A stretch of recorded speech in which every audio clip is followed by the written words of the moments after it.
Y a Meet a Fernando Marengo, que es economista, jefe de Black Toro, es una empresa de asesoramiento financiero, y bueno, es muy interesante poder charlar con él porque realmente, por ejemplo, Milei ha causado sensación. Hemos tenido declaraciones de distintos empresarios e inversionistas de todo el mundo que, hablan de Milei, están asombrados por el fenómeno que representa, pero también queremos analizar un poco lo que es la economía internacional. Así es que le damos la bienvenida a Fernando. Fernando, ¿qué tal? Buen día. Nimsi y Antonio lo saludan.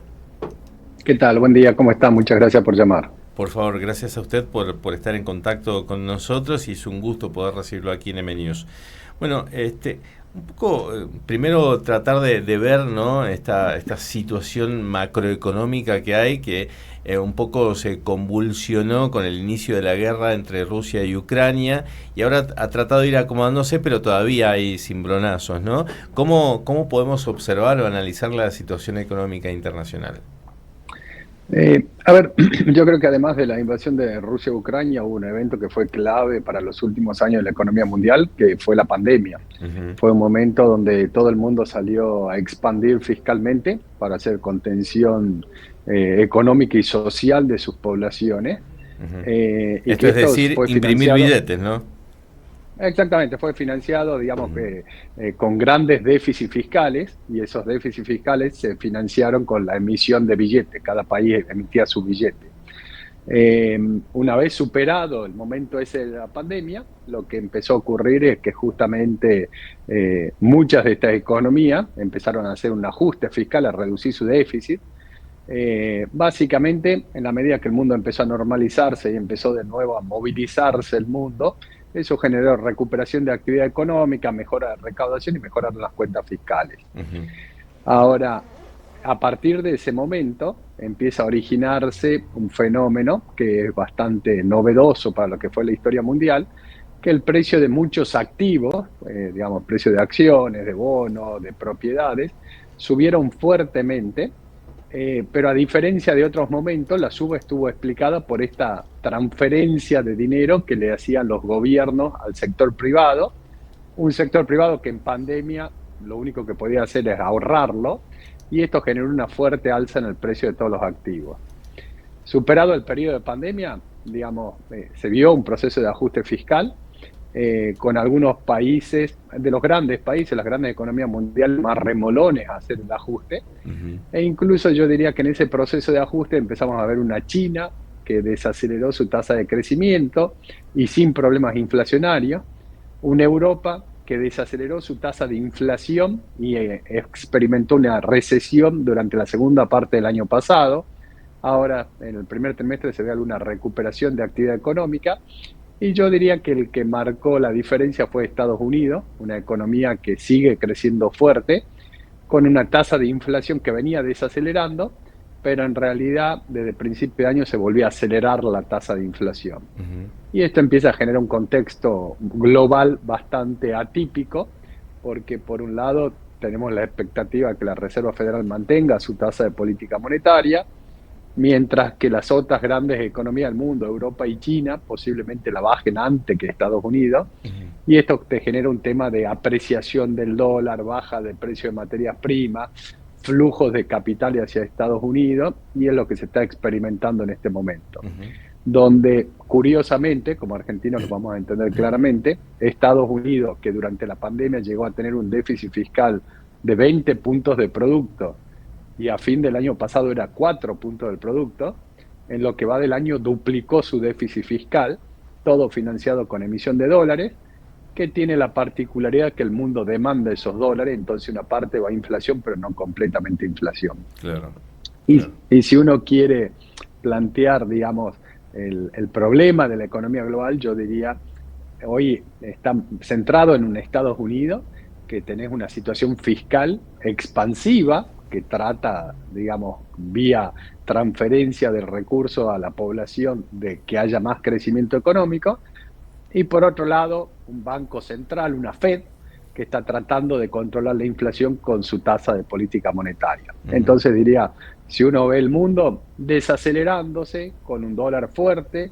con un problema de coordinación de política económica dentro de Estados Unidos, y con precios, creo, de activos, fundamentalmente lo relaciono con acciones y todo esto, que Ujú, posiblemente, muy ralentizado, dejaron de crecer, ujú. y creo que en algún momento podría incluso haber algún tipo de corrección. Ujú.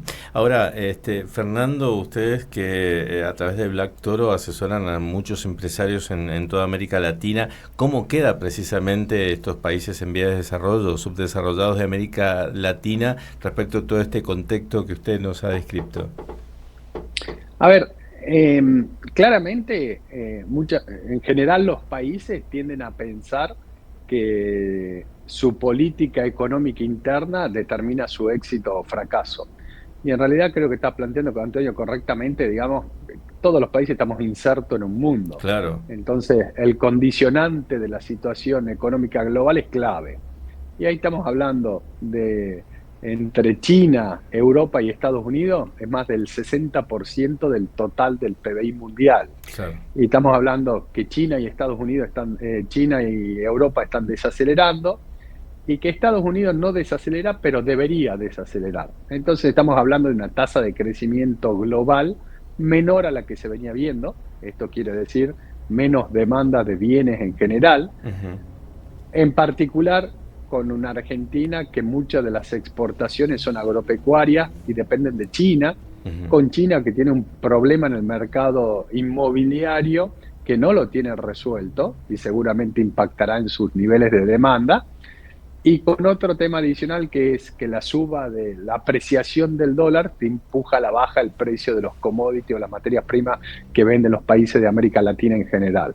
Entonces estamos diciendo, por un lado, menor actividad económica, por otro Ujú. lado, precio de materias primas estable en los niveles actuales, que son más bajos de lo que venimos viendo en años anteriores. Ujú. Y lo tercero que diría, que mientras el Banco Central, la Reserva Federal americana, mantenga su tasa de política monetaria elevada, los capitales, en vez de venir a América Latina, se invierten en Estados Unidos, que te paga una tasa de interés elevada, y es lo que se considera una economía libre de riesgo. Claro. Entonces, si uno piensa el contexto global, y el contexto global no es el más favorable para América Latina en particular, Ujú. ahí sí, dependiendo cuán prudente haya sido cada país, digamos, el impacto global va a ser más severo o menos severo. Ujú. Bien, ahora, Milei se ha transformado en un fenómeno muy llamativo, no quiero exagerarlo demasiado, pero bastante llamativo y hasta Elon Musk y algunos personajes importantes han señalado que hay que invertir en la Argentina. No sé si ante esta situación que usted nos comenta, realmente puedan llegar inversiones o pueda haber gente interesada o realmente Milei los pueda llegar a seducir para poder invertir en nuestro país. A ver, lo primero que creo, por qué mi ley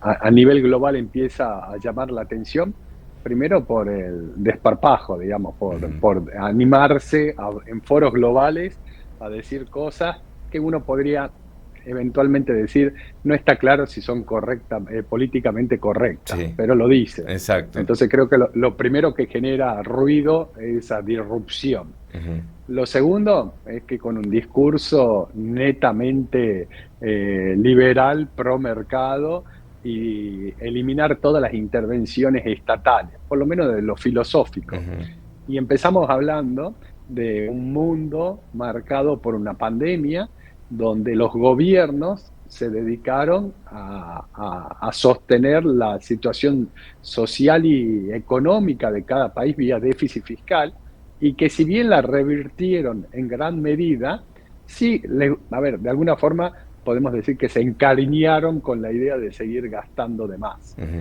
Entonces creo que ese discurso disruptivo liberal es lo que hace ruido. ujú, Respecto de Argentina y las posibilidades, a ver, claramente Argentina tiene mucho potencial en sectores puntuales. Si uno ujú, dice agroindustria, el tema minero, el tema energético, el tema litio, digamos, hay sectores clave en los cuales Argentina tiene un potencial fenomenal. a mí siempre me gusta decir, a ver, compartimos con Chile 4.000 kilómetros de cordillera. Chile es el principal productor mundial de cobre y nosotros no extraemos nada de la cordillera. Claro. Entonces, o tenemos un problema geológico o tenemos algún otro problema. Ujú. Y creo que ahí es donde empiezan a aparecer las oportunidades, que somos ricos en recursos naturales que el mundo demanda y con una situación particular que hace que los activos en Argentina estén muy baratos, dado la historia argentina. Ujú. Uno lo podría poner en lo siguiente, a ver, si yo veo el precio de un bono argentino respecto a precios de bonos de la región similares, un bono argentino tiene una tasa de interés de 20%, el resto de América Latina 7%. Claro. Y esto se traduce en riesgo país y esto se traduce que las acciones en Argentina contra comparables de América Latina son muy baratas. Esto se traduce en que las propiedades en Argentina con comparables de la región son muy baratas. Entonces yo diría que ahí Argentina, por un lado, tiene mucho potencial. Por otro lado, los precios de los activos en Argentina están baratos relativamente a la región. Y lo tercero que es clave es la expectativa de un cambio de régimen. Ujú. Entonces, si un cambio de régimen se consolida con activos baratos y potencial, claramente Argentina tiene una oportunidad. Ujú. Bien, o sea que Milei tiene que digamos, tratar de lograr esto que está peleando, ¿no?, en el Congreso de la Nación, poder tener respaldo político con leyes que necesita para poder seguir avanzando en este proceso. A ver, completamente. Si uno piensa de qué depende la inversión, técnicamente uno dice la tasa de retorno ajustada por riesgo. ¿Qué Ujú. busca un inversor? Maximizar su tasa de retorno ajustada por riesgo. ¿Qué Ujú. quiere decir esto? Básicamente lo que quiere decir esto es que un inversor trata de dada una cantidad de dinero invertido, ganar lo que más pueda, pero ajustado al riesgo. O Ujú. sea, si yo tengo dos países que me ofrecen la misma rentabilidad, pero uno es más riesgoso que otro, yo voy a invertir en el menos riesgoso. Claro. Entonces, básicamente eso es lo que buscan los inversores. Y los inversores, digamos, es un flujo de capitales a nivel global. Entonces, uno diría, bueno, ¿qué puede hacer el gobierno? Claramente sobre lo que tiene que traccionar es sobre bajar el riesgo. Ujú. Pero ese bajar el riesgo tiene una parte que es económica, la estabilidad económica, pero otra parte de bajar el riesgo es estabilidad en la regla de juego, es tener un marco de la inversión estable a lo largo del tiempo, es tener seguridad jurídica, es tener una población educada, porque cualquier proyecto de inversión va a necesitar mano de obra. Capacitado, Entonces, sí. digamos, exactamente, entonces no se limita a un tema puntual Ujú. de económico. Yo creo que la estabilidad económica es una condición necesaria, pero claramente no es suficiente. Digamos, Ujú. hacen falta otras muchas cosas Claro. y creo que muchos de estos temas, o varios de estos temas, son los que está planteando el gobierno, tanto en el DNU como en la ley base. Ujú. Obviamente, los sectores que se ven involucrados por esta reforma, muchos de esos que tuvieron beneficios extraordinarios por todas las restricciones que enfrenta Argentina, cuando se plantean los cambios, bueno, claramente hay resistencia, ¿no? Exactamente, sí, sí, incluso ayer la expresidenta señalaba que esta es una puerta abierta al coloniaje, así lo mencionó, ¿no? Así es que, bueno, A ver, un discurso más allá medio de la, obsoleto, medio viejo. ya, más allá de las declaraciones esas, yo iría casi a un tema ético. ¿Cuán ético es tener todos los recursos que tiene el país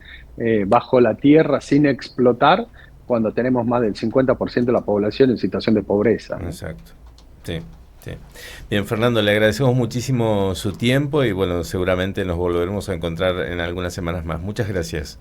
No, por favor, un placer. Muchas gracias por llamar. Saludos para Adiós, todos. hasta luego. Fernando Marengo, economista jefe de Black Toro, que es una empresa que asesora financieramente a distintas empresas de Latinoamérica y Estados Unidos.